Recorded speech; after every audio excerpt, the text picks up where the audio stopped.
104.7 The Cave. KKLH, Marshfield, Springfield. A proud member of the Kansas City Chiefs radio network. Touchdown, Kansas City! Now, it's time for Ned Talk.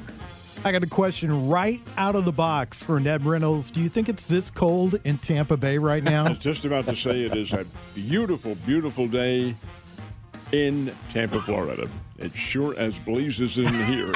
We're just watching some of the pregame guys, and the sun is out. The sky is a beautiful blue. It's probably, I'm going to guess, probably lower mid-60s, somewhere around there, but that's absolutely perfect. And no, it is not 20 and cloudy and spitting snow. Get that out of here. That's Ned Reynolds. I'm Joe Westen. Joining us, John Oliver. How are you, John? I'm doing well. It's not often you get to celebrate this day 2 years in a row with a team, so we're very fortunate today. Stormy Davis with us, too. How are you, Stormy? I'm doing great. I'm going to point to this, Ned. We've been doing this show for 3 years, and I don't think it's any coincidence that the Chiefs. All right, thanks, Stormy. Just turn your mic off from here on in. Stormy's done for the show, by the way. No coincidence. 3 years ago, we started doing this show, and the Chiefs are in the Super Bowl 2 years, AFC Championship 3 years. So I think the only thing I can point to that's happened over the last 3 years is us. Joe, there is no other reason. Yeah, no, I mean, it's perfectly obvious. Even the folks in Kansas City, it's Ned Talk. That's what did it. That's right. That's right. Well, I'm fired up right out of the box because we're watching some of the talking heads and the four-letter networks and the other networks, and the trendy pick seems to be to pick Tampa Bay today. I don't see how anybody can make that pick, but we'll talk about all that. Let's start out with our usual business that we need to take care of, and that is who's hot in the NFL. It's brought to you by All Service Air Service. Ned? Well, certainly both these teams are. They deserve to be in the Super Bowl. They're two very well-balanced football teams. In my opinion, the Kansas City Chiefs, said it before, the Kansas City Chiefs are the best team in the National Football League, player for player. The Tampa Bay Buccaneers are certainly no slouch, and they do belong there. I'm going to get to this. I know we're going to make our prediction here in a few minutes, but they remind me so much, and you guys are too young to remember them, but the 1972 Washington Redskins under George Allen, they were the quote-unquote over-the-hill gang. They had been put together as a team by Vince Lombardi, and Lombardi had suddenly developed this very virulent form of cancer, and it took him. Well, George Allen took over that team. Lombardi had fashioned the concept, let's get a bunch of old guys who've been cut loose. They all have the experience. Just see how it works. Well, it did work. And Washington, John Riggins was on that team, and Pat Fisher, who had played for the St. Louis Cardinals for many years. They had 9 players in their starting lineup, age 30 or more, and some of them were 35 and 36. Larry Brown. Anyway, they got to the Super Bowl, did not win. They played the Miami Dolphins the year the Dolphins went undefeated, lost the Super Bowl game. Get this, guys, 14-7. Wow. You think there was a lot of non-excitement in that game? It was all defense. That's what the Tampa Bay Buccaneers remind me. The Arians, Bruce Arians has put together a team down there that has a number. I think it's 6 or 7 who are 30 or more, and look at some of them. Brady, of course, is 43. You have Ndamukong Suh in there, who's in his mid-30s. You have some of the receivers are in their 30s. Yeah, that's not too young to stay up with the Kansas City Chiefs, who are very young, but it is old enough to have a lot of experience in playing in circumstances like this, and I think you saw that with this team coming together at the end of the year. Remember now, Brady was new, didn't have any exhibition games to work with to come together. And when did they come together? After midseason. And they put together a 7-game winning streak, go into the playoffs, win 3 straight road games. They are a formidable team, but no, I don't think they're going to win. John, what's your take on today's game? When I look at it top to bottom, I just see defense being a problem for the Bucs. I don't think they're going to be able to keep up with the Chiefs' offensive pace. So, in my opinion, I think, the Chiefs' defense can be Jekyll and Hyde from week to week. So, I really look at it as this is either going to be a shootout or the Chiefs may get up early and just kind of put it out of reach. So, I think that's going to be the way this goes today. Chiefs have been very Dr. Jekyll, though, for the last few weeks. Yes, defensively. they have. They played very, very good. It's just almost like it was last season, Yes. Ed, where we, the knock was on the Chiefs defensively, but they seemed to buy into Spagnola's scheme about midway through last season. It seems like he had to resell it again this season. Well, he has some veterans back there, and he does have Matthew, and Honey Badger is the leader of that team, and he's a very determined player. That LSU concept has come in, and he has led the defensive backs, and they have played very well. Furthermore, they have a very formidable, with Clark and Chris Jones, a very formidable front four. I question their linebackers just a little bit, but the fact of the matter remains that the Kansas City defense is very good. I'm going to debate with my friend Mr. Roberts here, Mr. Oliver. I beg your pardon, Mr. Okay. Oliver here, and we'll get into that a little bit later on the show about how this is going to go. But be that as it may, I think the Chiefs will win. Stormy, your thoughts on the game today? Well, I think the guy coming in hot on this one is Travis Kelce. He's just been on fire the whole season. He keeps setting a different record every time you turn your head around. And he's coming into this game with just a ton of momentum in himself. And also you have, like I said before, you got the Honey Badger and you've got Le'Veon Bell, who are a little bit older players, but they have started to redevelop themselves, kind of reborn themselves. And I don't think that would have happened under anybody but Andy Reid. I think he has motivated them to change and develop with the changes in their lives. Mm-hmm. Let's talk about the one distraction that leads into this game, and that's Andy Reid's son. Yes. We'll never know. And there is just no way to quantify that when you're talking about a circumstance. Yes, it has to be a distraction. There is no question about that. But how significant it is, because these guys are focused on the game itself. And yes, you've had a disruption in the family, but the fact of the matter remains that you are going out on that field to play a game. And what happens in that game, I think, is the whole directional viewpoint here in where you go. Yes, it'll have an effect, but how significant effect, I think, is an intangible. CBS has dragged the bottom of the barrel to dig up Jim Rome to be on today's broadcast for the game. That's a big help. I thinking about this story with Andy Reid's son. His sons, of course, we know there's been a lot of difficulty there in his family with his sons. He's lost a son. Britt Reid has had his own set of difficulties. And, the circumstances of this accident are not fully known. Britt Reid came forward right away and said, yes, I'd had 2 or 3 drinks. He did. And has owned up to his part of it. But that, for the whole week, or for the whole 2 weeks that we lead up to the Super Bowl, it's been very quiet on both sides. It's been pretty much business as usual, and that was the only story that really led into this. Have you seen a Super Bowl that was more quiet than this one going into it, John? I really haven't. Usually at some point, and just with the personalities you have in the NFL, bulletin board material finds its way into these games. And I'll be honest, I haven't heard anything from Arians. I haven't heard anything from Antonio Brown, of all people.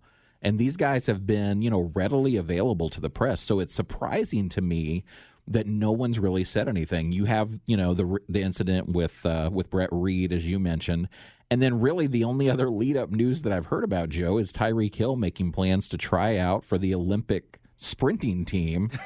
That's his goal, is to shed some weight in the offseason and give that a go in Tokyo. So, I mean, it's deadly quiet on that front. I think, guys, part of the reason for that is because the interviews were done remotely, on Zoom and that sort of thing. So the reporters didn't really have the option of visiting with these whomever personally and face-to-face. And that makes a big difference when you're doing an interview that's 1,000 miles away. Even though you are able to look at a guy, you lose that personal touch. So I think that's probably the key reason why. Yeah. Well, we're about 40 minutes away from the start of our pregame broadcast with the Kansas City Chiefs radio network. We'll have the Westwood One broadcast of the Super Bowl right here on 104.7 The Cave.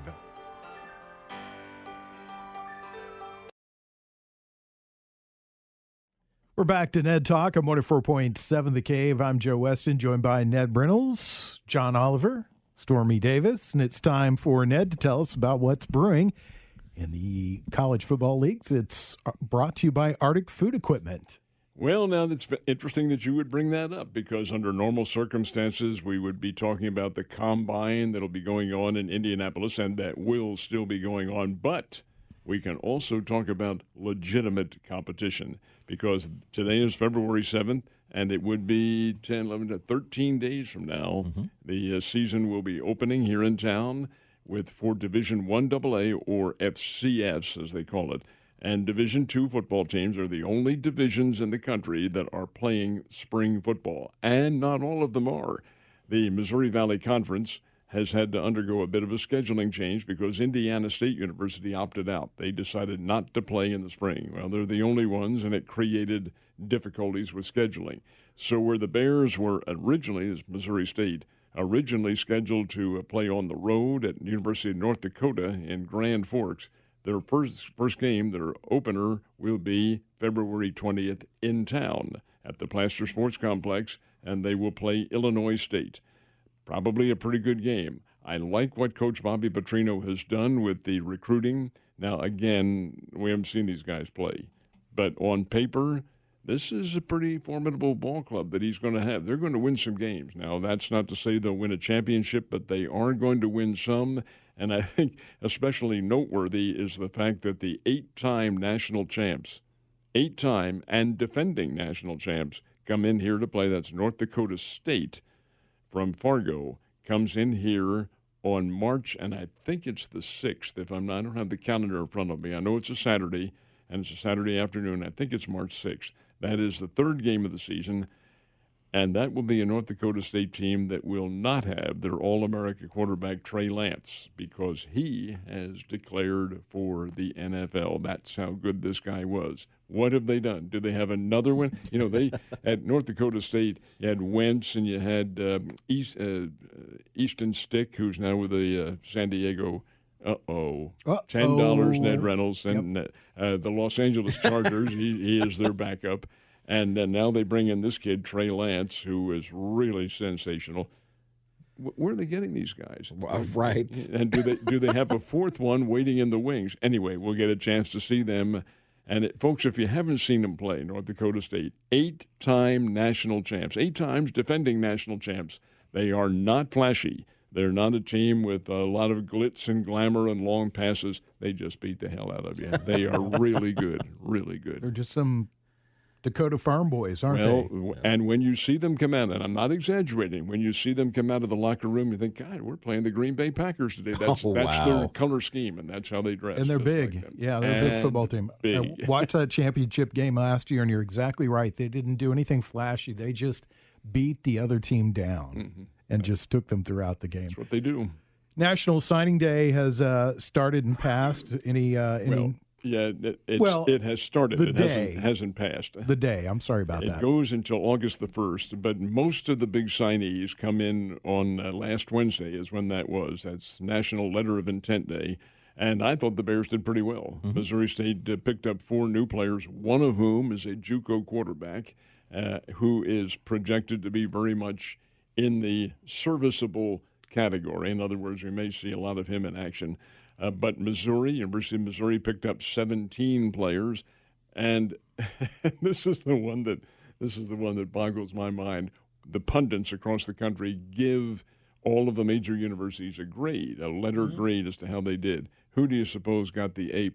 I'm going to say Alabama. Alabama. Yep. What else is new? Alabama, LSU, Ohio State.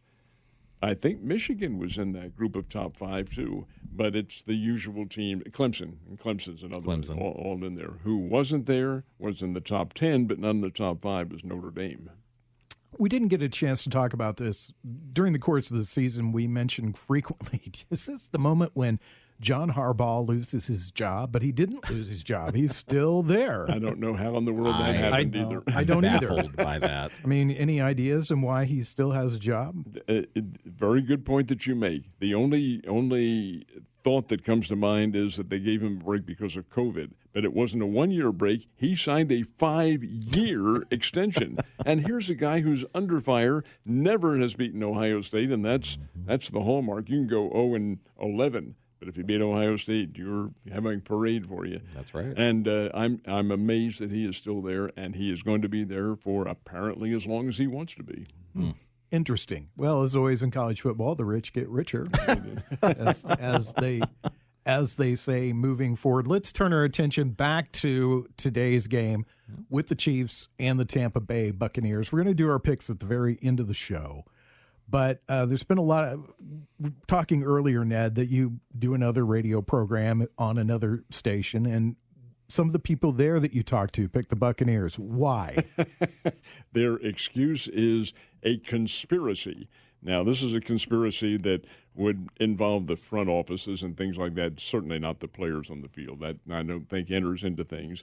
But the conspiratorial thought is that it's time for the Hall of Fame, the GOAT, greatest of all time, Tom Brady, to win his final game and pass the torch on to Patrick Mahomes. I find that to be utter, and the word I use on the air is balderdash. You can translate that any way you want. I think it begins with a B. Yeah. Because, number one, Mahomes has already won the championship. Exactly. You're not passing him any kind of torch at all. Brady and Mahomes are fine players, but conspiratorial thought, no. I do think Tampa Bay plays Kansas City a very good football game, but we'll get into the predictions later on. I don't think they'll win. Here's my conspiratorial thought on this game, is it's a chance for the NFL to shovel dirt on Tom Brady's grave and it just be over. Let's be done with the Tom Brady era and let's move on, because I think everybody's sick of it. I think even people within the NFL are sick of it. Oh, I don't know. Keep in mind now, he's a throwback to the old days. He's 43 years old. He has seen the New England Patriots through all their championship era. No, he has not been the prince of ethics, so to speak. At least his team has not. Belichick and the whole front office of the Patriots have had their problems, Deflategate being one of them. And what was the situation a couple of years ago where the owner was the massage parlor. Massage parlor. Yeah. Not to mention Spygate. And Spygate. Yes. Spygate's another one that was in there. And Brady has been a part of that by association, not necessarily a physical part of it. But, guys, he is a fine, fine player, an experienced player, a guy who really came – now, he's a Michigan guy, but he came out of nowhere. It's a sixth-round draft choice and not really highly regarded. And what has he done? Taken his skills and honed them into just finite level of precision. Now, he's not the MVP this year. Aaron Rodgers is. But they are similar quarterbacks in the way they play. They're just so focused on what they're doing. And that's why I think it is going to be a close game. But we'll, again, get into that a little bit later on. He's not cuddly, though. I mean, he's not somebody that you warm up to. In fact, the further that he has gone on in his career, he has become less likable, I think. That's my opinion of Tom Brady. Perception. Yeah, that's my perception of him. Is that earlier in his career, you kind of liked the, aw, shucks, I'm just Tom, and I'm out here throwing passes. And late in his career, it's like, I'm going to play as long as I possibly can, and nobody's going to stop me, and I can do whatever I want because I'm Tom Brady. That's the impression that I get of it. Is he going to be George Blanda? Is he going to be kicking field goals at some point in his career? No, and keep in mind, Blanda was a QB. That is right. Yes, but he was also a multi-talented player. He could kick, and he did run in his college days as an All-America. So at Kentucky, so he could get these things done. Brady has simply been, and it's not simply, but he has been a QB all the way, not a great runner, but a really, really finite passer who has that skill, that football IQ to enhance very much what he does. Different from Mahomes, but along that same IQ line. Well, I look at Patrick Mahomes, and you see the skill level and also the IQ and just the drive. The Chiefs are a very focused football team. I don't see them as being a team that get into this game and they're blinded by the lights, because they were here last year and they are playing a team that they played earlier in the season and beat handily. And then they have all the experience from last year. So I just look at this game and don't see how you can pick Tampa Bay in this game, or anybody can. Because of the old timers. Yep. And that is when you look at it, And teams who have built around experience as opposed to youth and speed and so forth, I'm not going to say frequently, but do come out, especially in one game. Now, over the course of the season, it's probably not going to work, but in one game, yes, you can pull it off. But I don't feel warm and fuzzy about any of these old timers. I don't go, gosh, I wish Tom Brady would win one more Super Bowl because he hasn't won enough. And Rob Gronkowski, he doesn't drive me nuts being just what he is. And Antonio Brown, boy, it'd be great if he had an exclamation point on his career. You know, none of that gets me excited as a football fan. John, what are your thoughts? I think in talking about this, something I've noticed is there's two very similar parallels between these teams, and that's leadership. So something I want to point out, you know, Brady has taken Antonio Brown under his wing as far as living with him. Most people couldn't have brought this guy back from the brink and had him be as successful as he was at the end of the year. By all accounts, Rob Gronkowski has been a mentor to this receiving core. He has not been the go-to guy. He has been blocking because he's a tremendous blocking tight end. You look on the other side of the ball at the Kansas City Chiefs, you've got Le'Veon Bell, who's come in as a mentor to Edwards-Helaire. You've got Tyrann Mathieu, a guy that's had problems as well, mentoring that defense. And something I saw last week, which really speaks to Patrick Mahomes, we all saw and we all groaned collectively when Mecole Hardman fumbled the ball. I saw comments on Facebook saying, can we trade this guy for a sack of balls to someone? That's a little bit extreme, but what I noticed, the next TV shot I saw was Mahomes sitting right next to Mecole, talking to him. The next series, the first pass was a dart to Hardman to get his confidence up. These teams lead by example, and that's why they're in the position they are right now. Travis Kelce was also right there. Absolutely. And said, we're coming back to you. We're coming back to you. We have faith in you. We have absolute faith in you. So you're exactly right. They're a team that really, really does stick together, a team of guys. And we'll talk more about our predictions in just a minute. We are about 24 minutes away from the start of the pregame. Back to Ned Talk on 104.7 The Cave. A proud member of the Kansas City Chiefs radio network. We're just about 19 minutes away from the pregame show right here on 104.7 The Cave, your home for the world champion Kansas City Chiefs. We turn to our friend John Oliver. He's going to give us the injury report for today's game. It's brought to you by Morrison, Webster, and Carlton. It is short and sweet today, as you would probably expect. I think all of these questionables are going to play, but I'll go ahead and go through them anyway.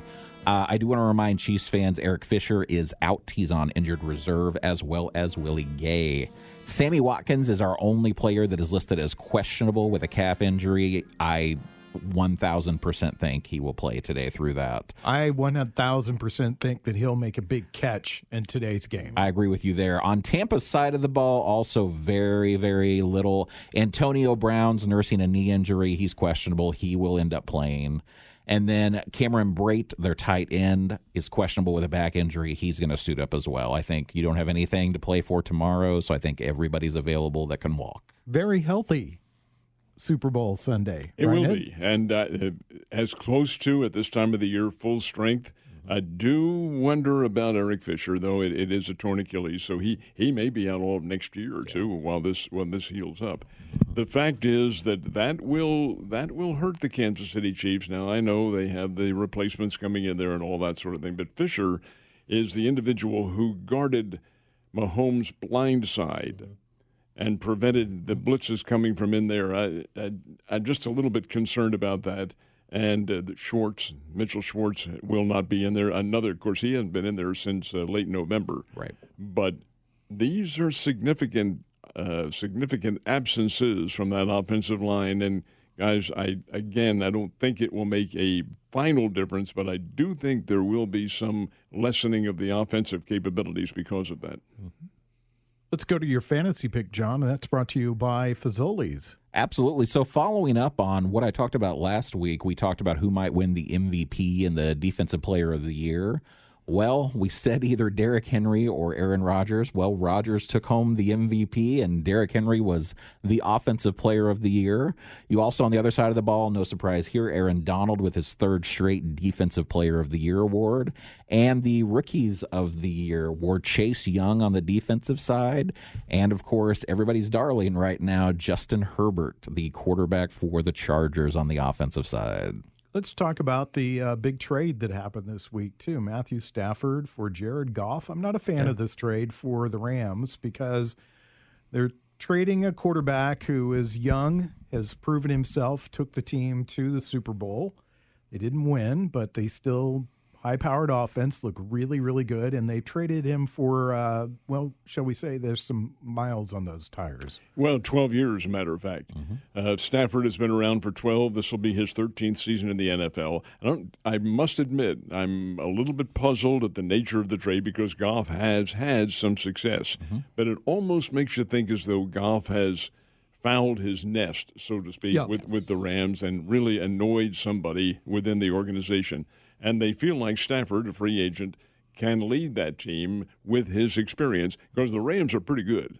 There's no denying that fact. These guys can play, and they do need a veteran leader at quarterback. I do think they have one. They'll be an odds-on choice to win, maybe not the championship, but certainly be a contender in the NFC West. Well, that started the quarterback carousel that's going on right now. Deshaun Watson, of course, wants out of his situation. Carson Wentz wants out of his situation. What do you see happening here in the next couple of weeks? In the case of Carson Wentz, a trade is rumored to be in the offing for the next couple of days. We're going to find out. Have no idea what it's going to be, but somebody's going to pick him up. Hate that for Philadelphia because I still like Carson Wentz. I think he can do an awful lot of things under a new coaching regime, but apparently that's not going to be the case.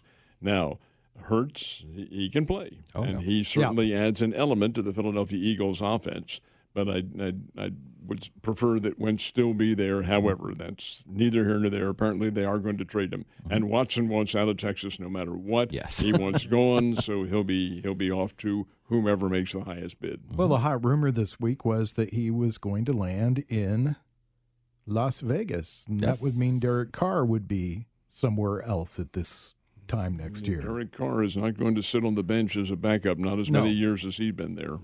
No. Can you see a fit for either one of those guys? I mean, do you have a thought, a feeling? Have you heard anything? New York Jets would certainly be willing to absorb somebody. I don't think Watson would go there, but in another circumstance, Carr would.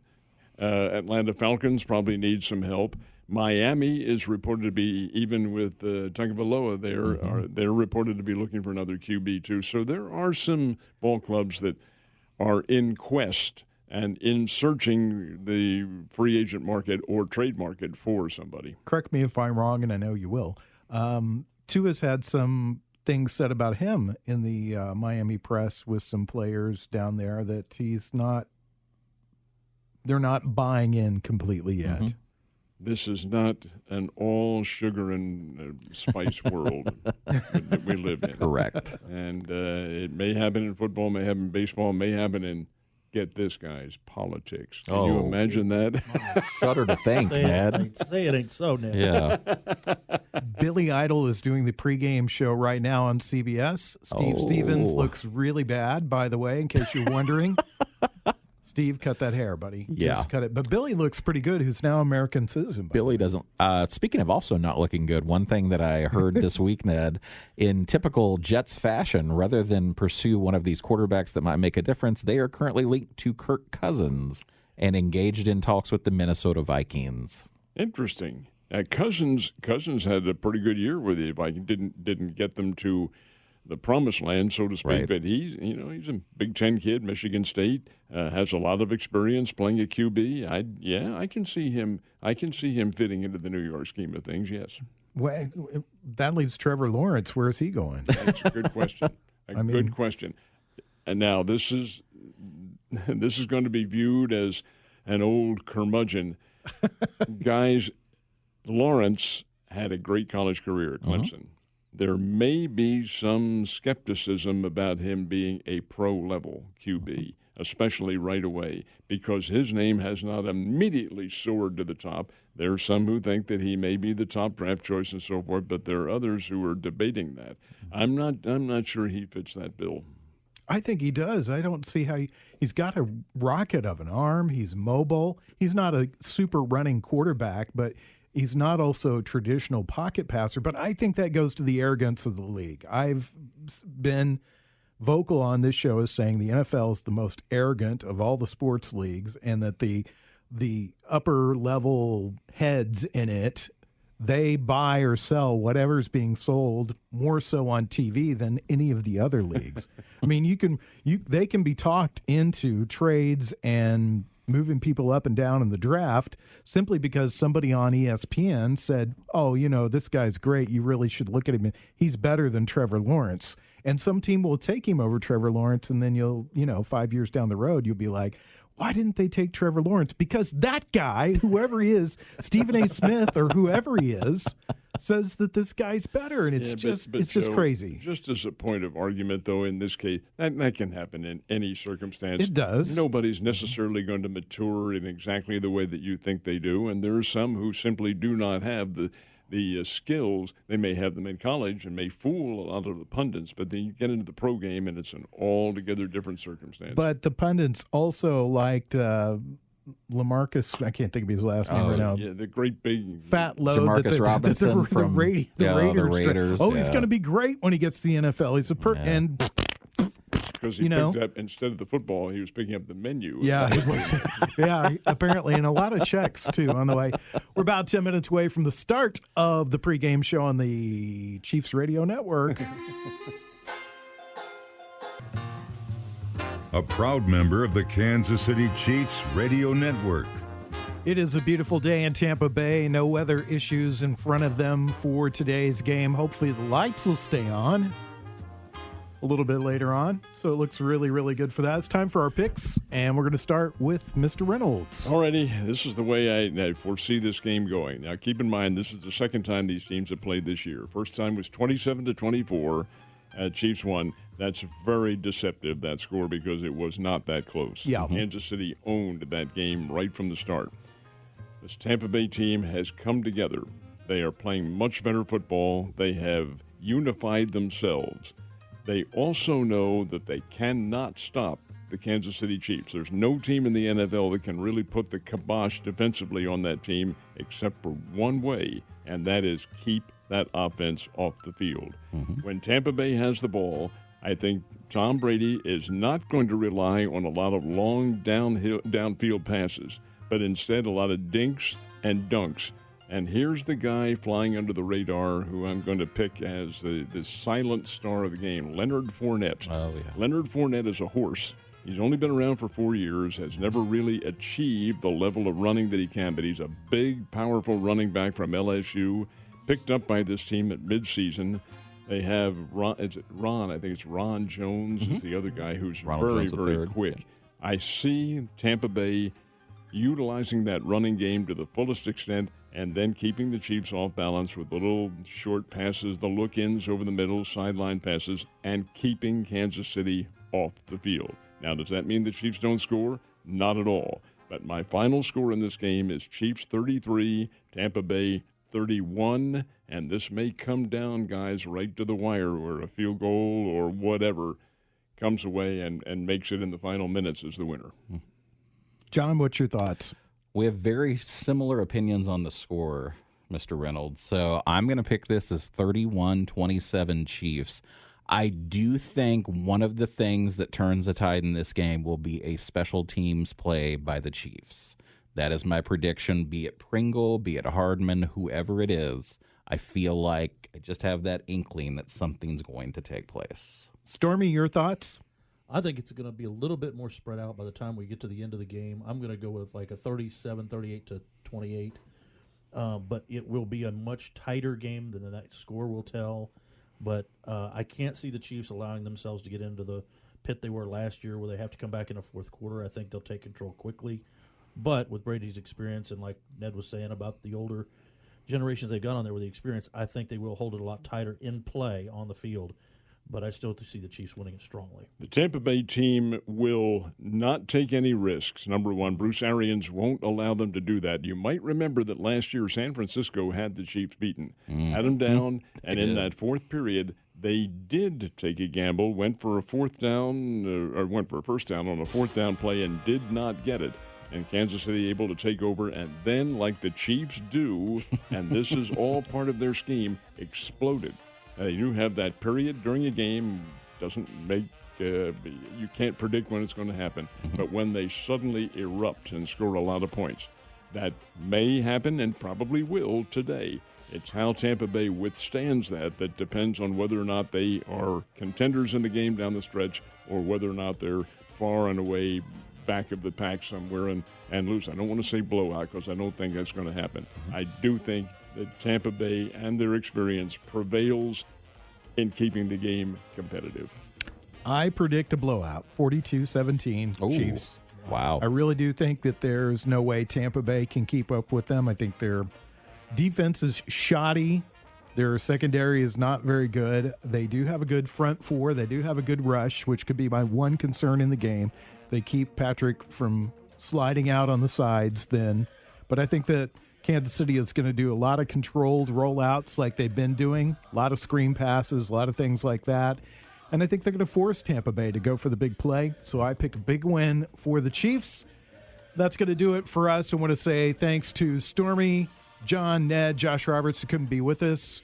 Also, Nick Fury coming in. I want to thank Scott Meyer, Corbin Campbell, and I want to thank Mike, the intern. And on the count of three, guys, let's do it. Let's do the Go Chiefs, okay? 1, 2, 3. Go Chiefs! Radio Network taking over next. We'll see you guys in the near future.